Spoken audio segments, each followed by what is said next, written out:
Hello students, आज हम बात करेंगे relation between volume of submerge part of a floating body, the densities of liquid and body. Small v divided by capital V is equals to rho of solid divided by rho of liquid. Small v का मतलब volume of emerge part of body, मतलब एक liquid के अंदर किसी body को अगर हम इमर्ज करते हैं तो उसका कितना पोर्शन वाटर के अंदर रहता है, लिक्विड के अंदर रहता है। V total volume of body. Rho of solid मतलब डेंसिटी कितना होगा बॉडी का, ठीक है। Rho of liquid density of liquid, इसको हम डिराइव करेंगे, ठीक है। Let V be volume of body of density rho L। Let the body be floating with its volume small v immersed inside a liquid of density rho L। अगर हम एक container में liquid लेते हैं जिसका डेंसिटी रो L है, अब एक बॉडी जिसका वॉल्यूम कैपिटल V है, हम उसका डेंसिटी रो ऑफ सॉलिड, ठीक है। अगर उसको हम उसमें इमर्ज करते हैं तो जैसे ही बॉडी का कुछ पोर्शन वाटर के अंदर जाता है, ठीक है, तो दो केस में बॉडी फ्लोट कर सकता है। अगर उसकी डेंसिटी उसका वेट अगर बॉडी से उसके ऊपर लगने वाले अपथ्रस्ट से कम होगा या फिर उसके इक्वल होगा तो बॉडी फ्लोट करेगा, अदरवाइज वो सिंक कर जाएगा। तो बॉडी अब फ्लोट कर रहा है, ठीक है, तो इसका मतलब कि या तो इक्वल होगा या फिर बॉयंट फोर्स से कम होगा वेट उसका। अब हम बात करते हैं कि जब बॉडी के अंदर जब बॉडी लिक्विड के अंदर जाएगा वेट ऑफ बॉडी कितना होगा, ठीक है, वो होगा m into g, mass of body into acceleration due to gravity. अब अगर हम बात करें density of any body, rho equal m by v, यहाँ से अगर हम मास निकालते हैं m equal rho into we.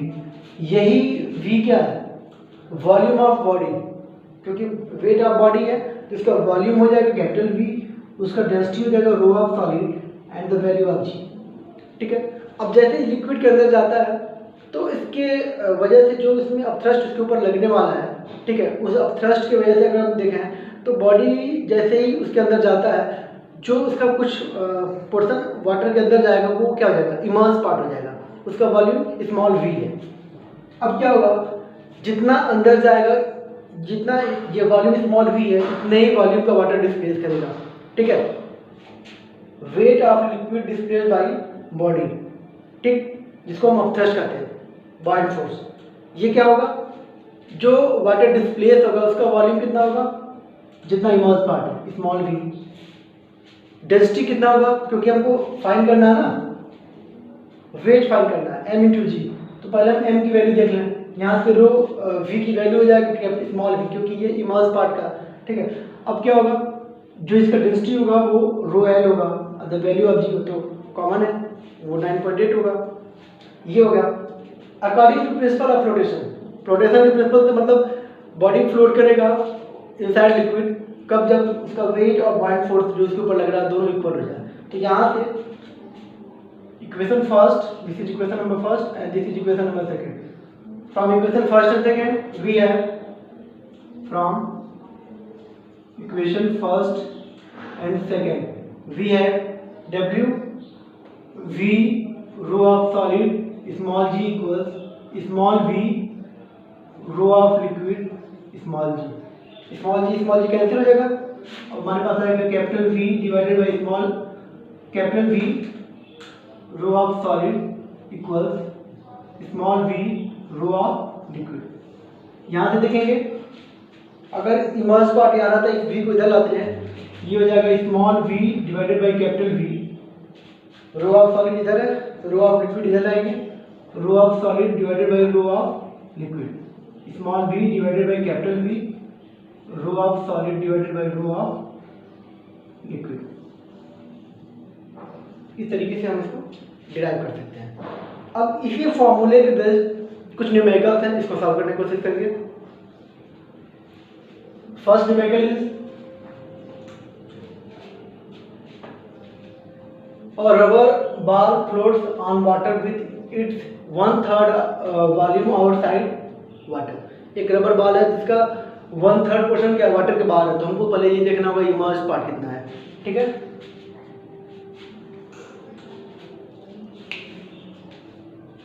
Equation number first, सबसे पहले सॉल्व करते वक्त आउटसाइड पोर्शन कितना है, 1/3 है, तो वाटर के अंदर हमको निकालना होगा, ठीक है। Emerged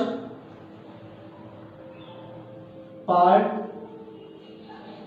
of rubber ball, okay, वो कितना होगा, टोटल में से अगर हम आउटसाइड पोर्शन माइनस कर देते हैं तो अंदर वाला पोर्शन हमको मालूम चल जाएगा, ठीक है। Total volume V minus 1/3 of V, okay. Total में से आउटसाइड पोर्शन को अगर माइनस करते हैं तो इमर्ज पार्ट मिल जाता है, वो कितना होगा 3V minus 2V, sorry 1V divided by 3, then V है 2V डिवाइडेड बाई 3, यानी ये 2/3 ऑफ V हो जाएगा।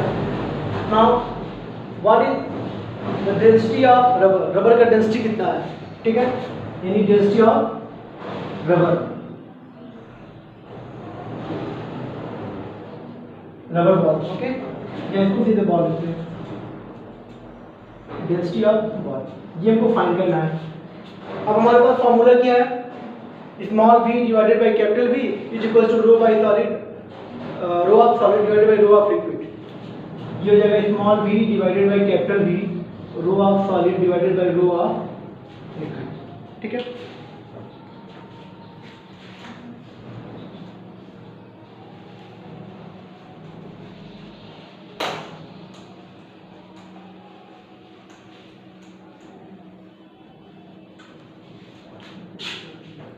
ना अब हम इस क्वेश्चन को लगाने की कोशिश करेंगे यहाँ से। स्मॉल v की वैल्यू कितना हुआ, this is emerge part, small v ये कितना है 2/3V divided by total V, total volume capital V is equals to rho of ball divided by rho of liquid, liquid क्या है, वाटर है ना, वाटर के केस में क्या होगा 1000 kg पर cubic metre, okay. V cancel, then V है 2/3 is equals rho of ball 1000 kg पर मीटर क्यूब। यहाँ से हमको रो ऑफ बॉल फाइंड करना है, ये जगह 2 × 1000 kg पर metre cube divided by 3। Now we have density of rubber ball equal 2000 divided by 3, ये कितना आएगा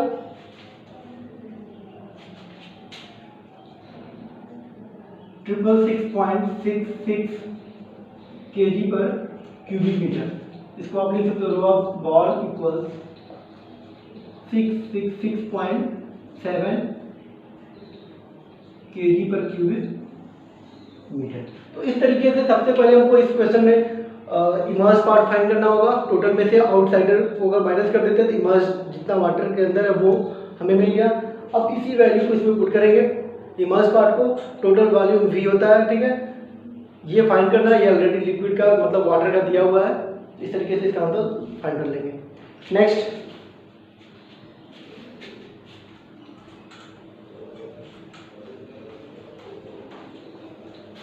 क्वेश्चन नंबर सेकेंड,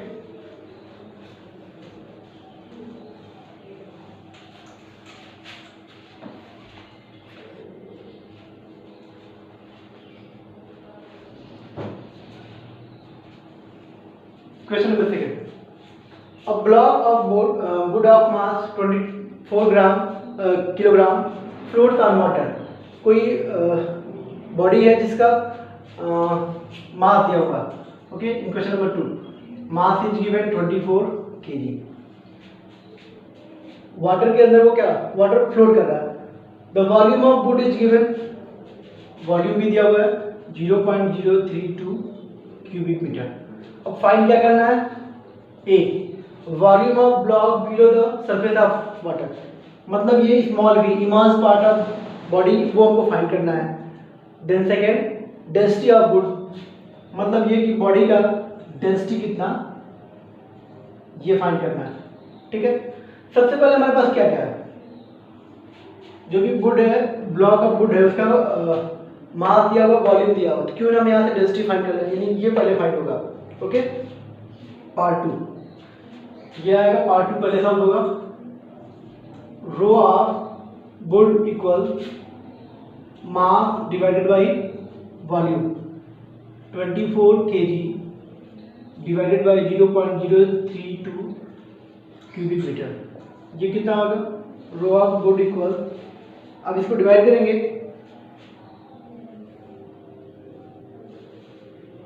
ये आएगा 750 kg पर क्यूबिक मीटर।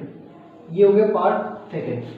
ना पार्ट ए, अब हमको स्मॉल v की वैल्यू फाइंड करना। फॉर्मूला क्या है? Small v divided by capital V rho of solid divided by rho of liquid. Liquid की जगह पे यहाँ पे क्या है? वाटर यूज करेंगे। ठीक है, सारे वैल्यू को पुट करते हैं। स्मॉल v कैपिटल V कितना है? 0.032 मीटर क्यूबिक मीटर हो गया। रो ऑफ सॉलिड अभी मैंने फाइंड किया 750 kg पर cubic metre divided by rho of liquid. Liquid क्या है? Again water. वाटर के कितने क्या होगा? 1000 ऑलरेडी गिवन 1000 kg पर क्यूबिक मीटर। यूनिट यही से कैंसिल हो जाएगा। ठीक है ना, small v equal 750 divided by 1000, इसको हम लिख सकते हैं 3/4। ओके, 250 से ये 3 टाइम्स, ये 4 टाइम्स कैसे होगा? ओके ना, मल्टीप्लाइड बाई 0.032 क्यूबिक मीटर, और ये हो जाएगा इमर्ज पार्ट का वॉल्यूम कितना होगा? इसको सॉल्व करेंगे, ये आएगा 690.0 divided by 4 and we have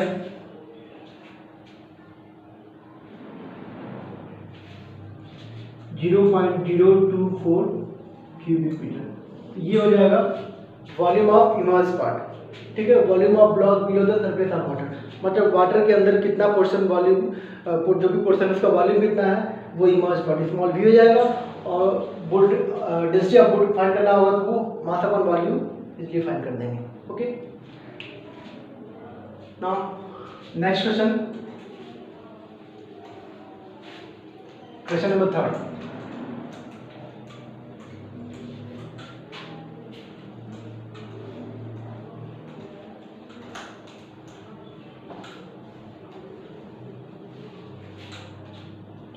In question number 3,